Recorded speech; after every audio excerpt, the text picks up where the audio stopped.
My name is Eliza Raymond. I'm 36 years old, and until very recently, I was the UX design lead at Novatech, a financial technology company based in Seattle. I didn't get here the conventional way. I don't have a degree from MIT or an MBA from Wharton. What I do have is grit, self-taught skills, and a quiet refusal to be average. Before Novatech, I was a freelance interface designer, the kind who took on small jobs that barely paid enough for rent, let alone recognition. I built mock-ups for startups that never launched, stayed up all night fixing layout bugs for clients in different time zones, and taught myself every tool I now use professionally through online tutorials and trial and error. 7 years ago, I landed a contract gig with Novatech as a junior UI tester. The pay was minimal, and my cubicle was right next to the supply closet. But I saw potential not just in the company, but in what I could become. Over the years, I rose quietly but steadily. I rebuilt the company's mobile experience from scratch. I redesigned the onboarding flow that increased user retention by over 400%. When the CEO boasted that our app now had the smoothest UX in the industry, it was my wireframes they were referencing even if they didn't know it. I wasn't flashy.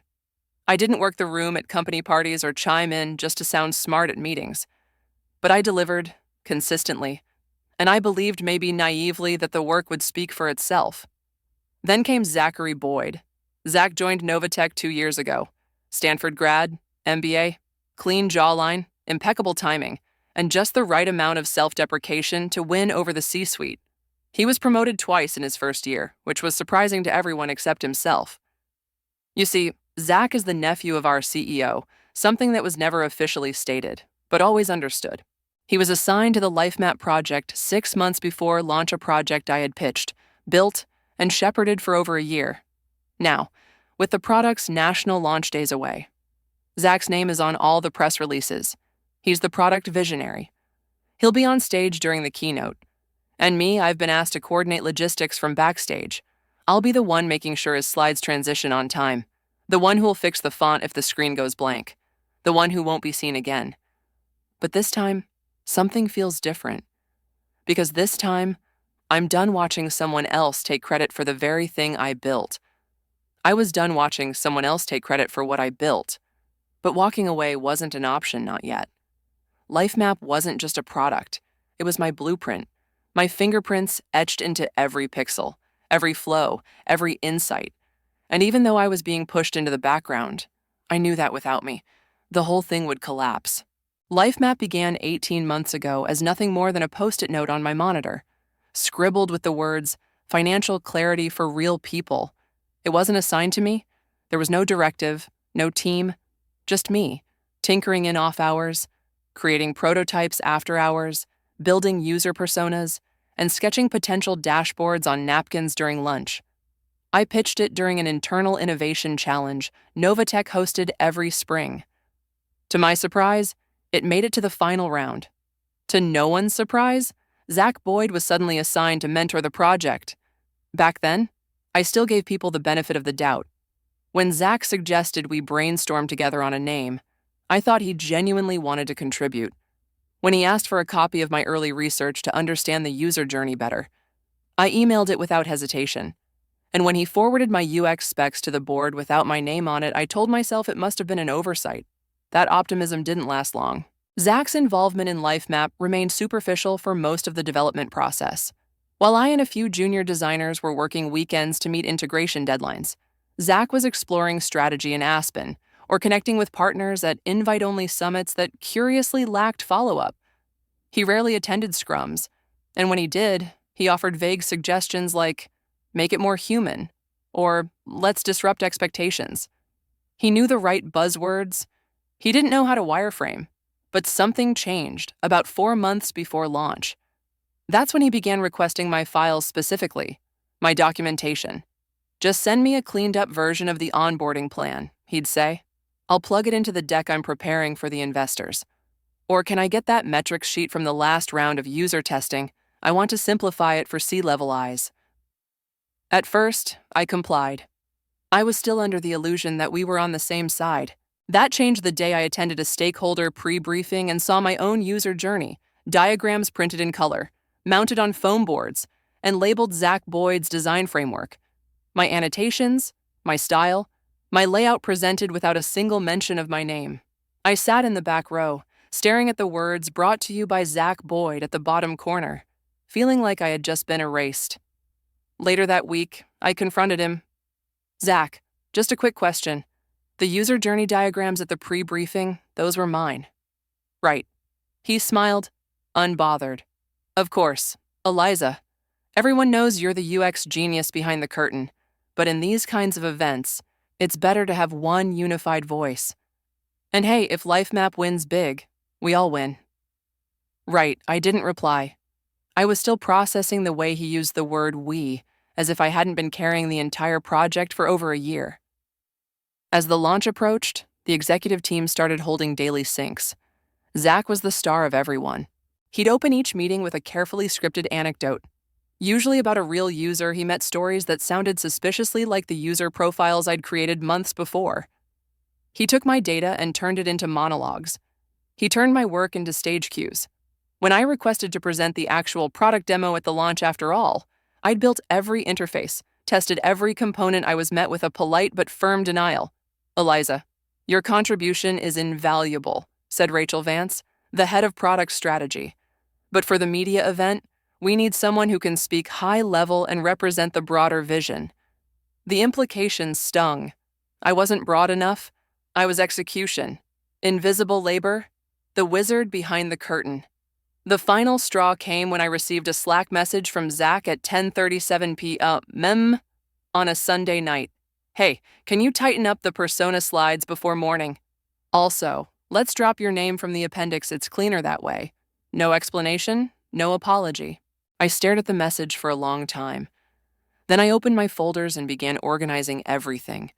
Every mock-up I had made, every email request he'd sent, every slide that had started as mine and ended up with his name on it. Something wasn't just wrong. It was orchestrated. And suddenly, I wasn't just the person who built LifeMap. I was about to be the person who reclaimed it. I wasn't just the person who built LifeMap. I was about to be the person who reclaimed it. But before that could happen, something had to break. And it did one late Thursday night, when I stayed behind to clean up a deck Zach claimed he'd almost finished. Spoiler, he hadn't even started. While organizing the presentation slides, I opened a shared drive folder, one I wasn't supposed to see. It was a shortcut from his desktop, mistakenly synced through a permissions error when he forwarded a file to me. The folder was titled Exec Pitch March, and it held a document labeled LifeMap Strategy Zibby Final. I opened it.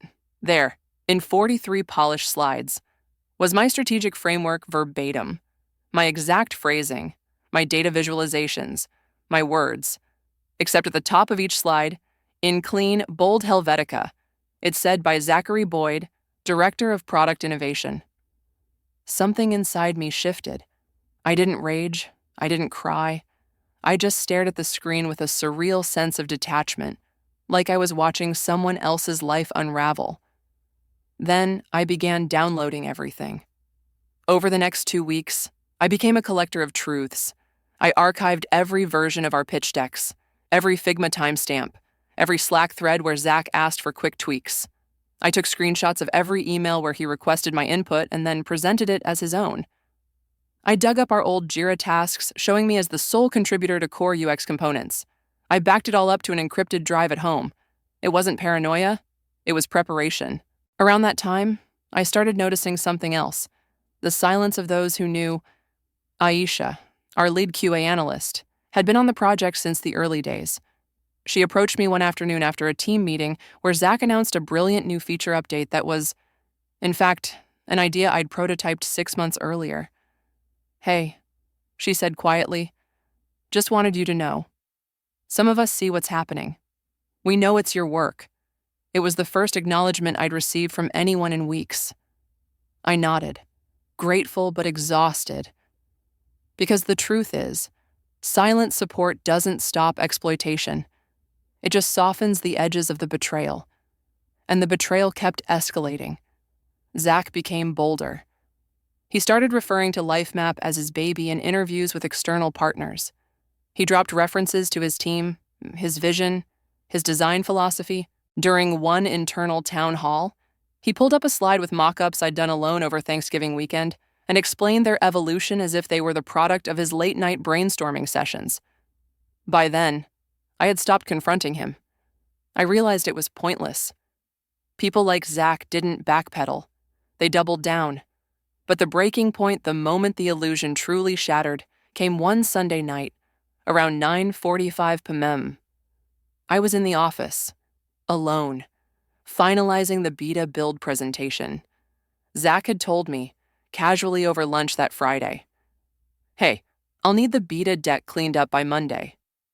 Don't overthink it. I'll present it, obviously, but just get the structure right." Then he winked. I stayed late that entire weekend. I tested every module, rewrote copy, adjusted color contrasts for accessibility, double-checked the financial calculators for compliance issues. It wasn't a cleanup. It was a full rebuild. At 2:08 a.m., I pushed the final update to our internal demo site. I sat back, looking at the live simulation on my monitor, the real-time portfolio dashboard sliding into place. The interface crisp, intuitive, balanced. It was beautiful, functional, a labor of love. And yet, come morning, the world would hear it described as his vision. That was the moment, right there, in the quiet, fluorescent-lit office, staring at something I had created knowing it would be used to elevate someone who had contributed nothing to its construction. I felt it. Clarity. I would not play the ghost anymore. I would not be the backstage technician in someone else's performance. I shut my laptop and stood up, my knees stiff, my eyes dry.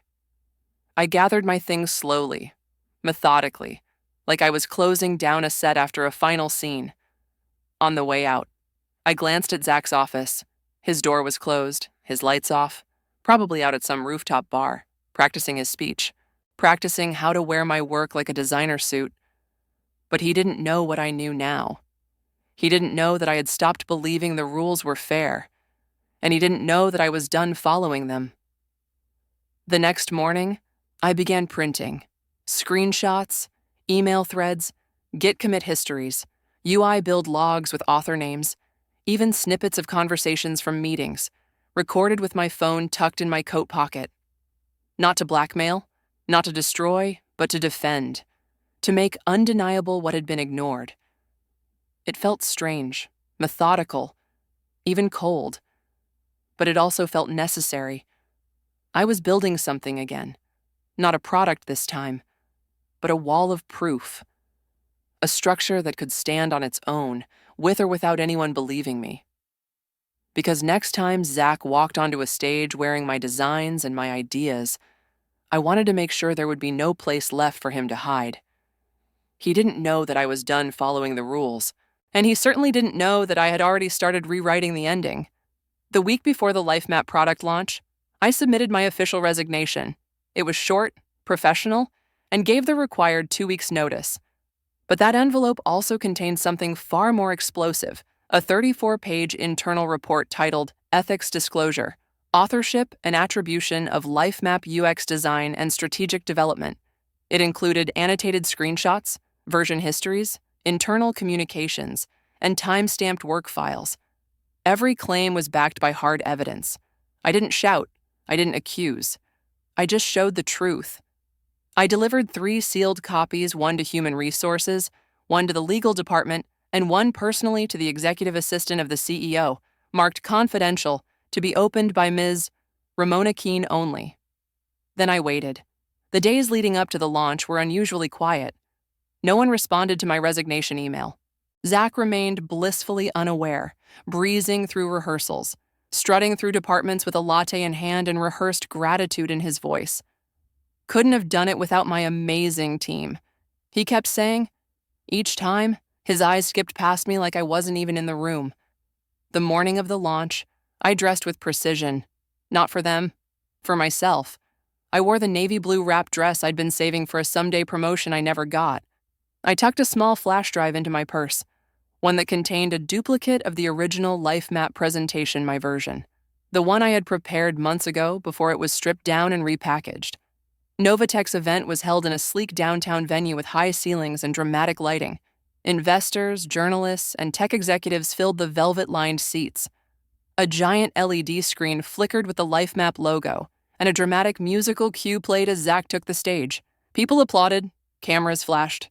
He began his speech with polished confidence, telling a fictionalized origin story about how the idea for LifeMap came to me during a financial literacy talk I gave at a university. I sat in the third row, jaw tight.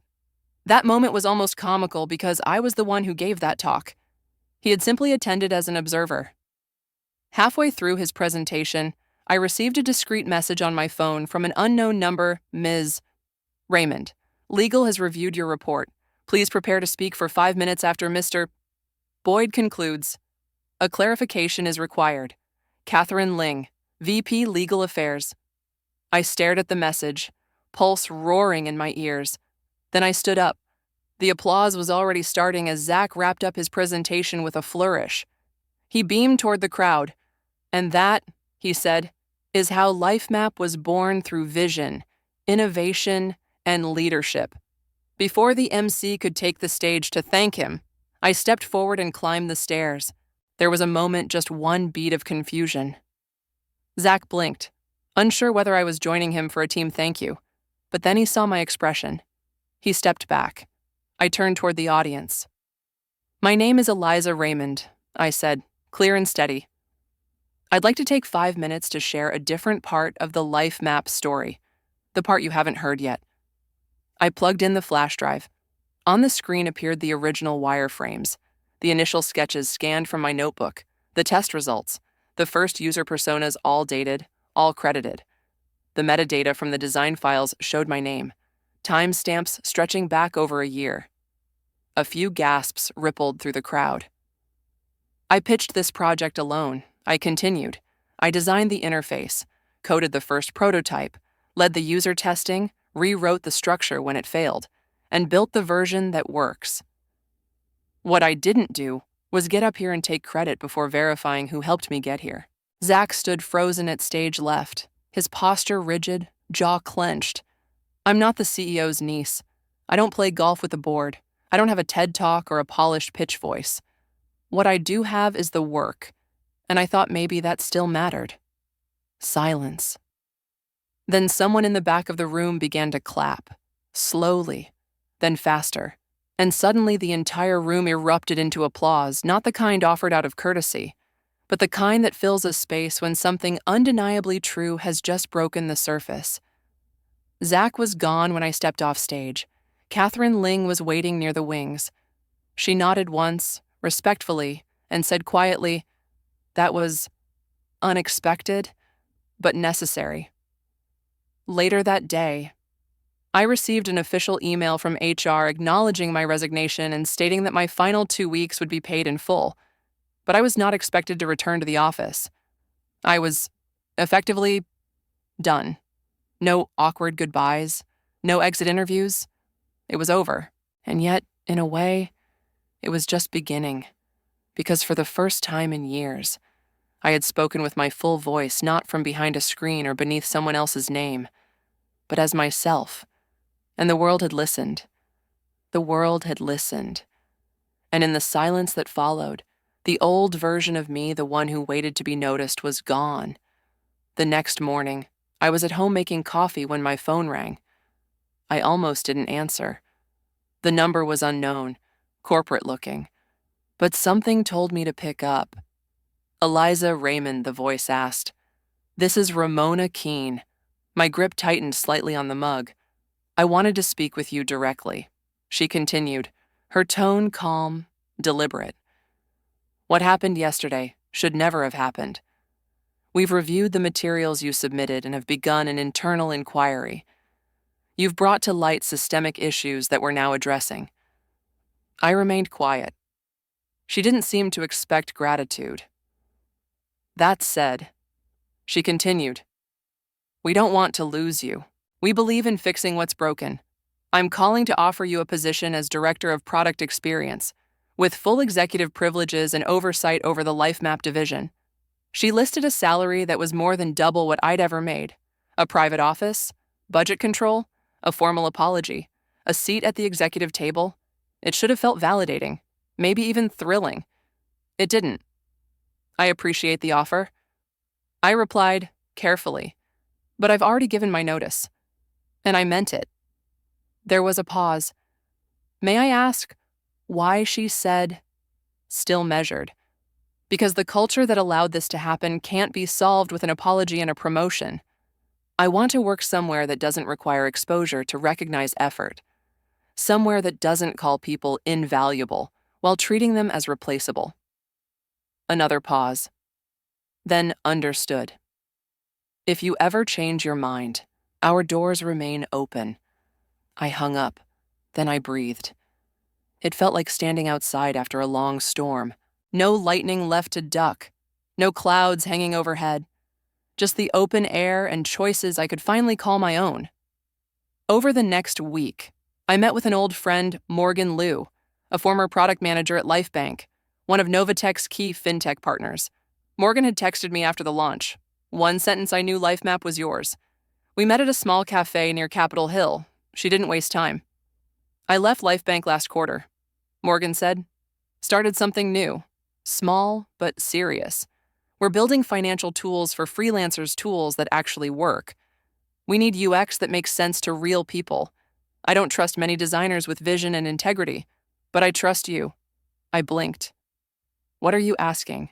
I'm asking if you'll work with us. Freelance, part-time, whatever you want to call it. No NDAs designed to silence, no egos, just clean collaboration and honest credit. I said yes before the coffee cooled. That first project with Morgan was a modest one, refining a budgeting dashboard for creative professionals. But it felt different from day one. There were no late-night Slack requests disguised as collaborations, no presentations where someone else's name replaced mine. It was work that breathed. I set up a small home studio and began formally freelancing under the name Raymond UX Studio. No LLC yet, no fancy branding, just a Gmail account, a calendar, and my name on the work. In the weeks that followed, the LifeMap fallout spread. Tech blogs picked up the story not sensationalized, but factual. Credit dispute at Novatech raises industry eyebrows. One headline read, a few publications reached out to interview me. I declined. I wasn't looking for fame. I was looking for clarity. Then, in April, I got an email from the organizers of UX Asia conference. We were deeply moved by your story and your approach. The message read, would you consider joining us as a keynote speaker for this year's conference in Singapore? The theme is ethics, attribution, and the future of experience design. I reread that sentence 3 times. I had spoken on panels before, always as supporting speaker or technical lead. But this time, I wasn't a +1. I was the voice. I said yes. Preparing the talk was unexpectedly emotional. I didn't want to rant or turn it into a cautionary tale. I wanted to build something again. Something lasting. Something useful. My presentation became a case study in quiet persistence, documented design, and the power of reclaiming narrative. Standing backstage before my keynote, I looked out through the curtains at the crowd. Hundreds of people, designers, founders, educators waiting not for a brand, but for a human story. Mine. I stepped onto the stage. No one introduced me as someone's assistant. No one called me behind the scenes. They said, please welcome Eliza Raymond, founder of Raymond UX Studio. I spoke for 40 minutes. I shared the journey from silence to exposure, from being the person who gets things done to the person who gets named. I ended with this, visibility isn't ego, it's justice. Attribution isn't flattery, it's accountability and real recognition. It doesn't require shouting. It only requires the courage to stop whispering. When I stepped down, I wasn't nervous.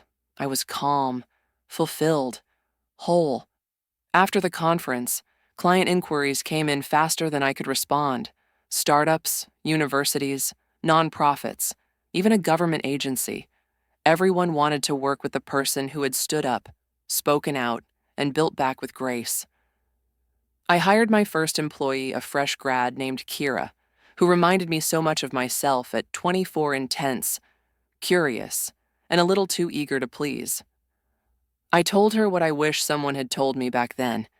You don't have to shrink so others can shine. By the end of the year, Raymond UX Studio had 4 contractors, a shared co-working space, and enough recurring revenue to breathe. It wasn't glamorous, but it was honest. Every line of code, every diagram, every decision, we did it ourselves, and we didn't hide behind anyone. A few months later, I received a LinkedIn message from Zach. Heard the conference went well? Congrats on everything. You were right to call it out, no apology, no ownership, but I didn't need one. I left the message on read, then archived it. He didn't matter anymore. What mattered was this: I had found my place, not one I was invited into, not one I fought to be seen in, but one I created, and no one could take it away again. The young woman's answer echoed in my mind long after the interview ended, a place where those who actually do the work are seen. I looked at her fresh-faced, hopeful, and hungry, and saw a reflection of who I once was. And for the first time, I didn't feel protective or bitter. I felt prepared. Raymond UX Studio had grown from a makeshift setup in my apartment to a shared studio filled with whiteboards, caffeine, and ideas that had names attached to them, real names. After 6 months, we had built a rhythm: 3 collaborators, 12 active clients, and one unshakable principle: no invisible labor. Everyone who contributed was credited. No footnotes, no omissions. Every week, our team gathered for a Monday morning check-in. We didn't sit around quoting buzzwords or posturing for promotions. We talked about what we'd learned, where we'd failed, and what we were proud of.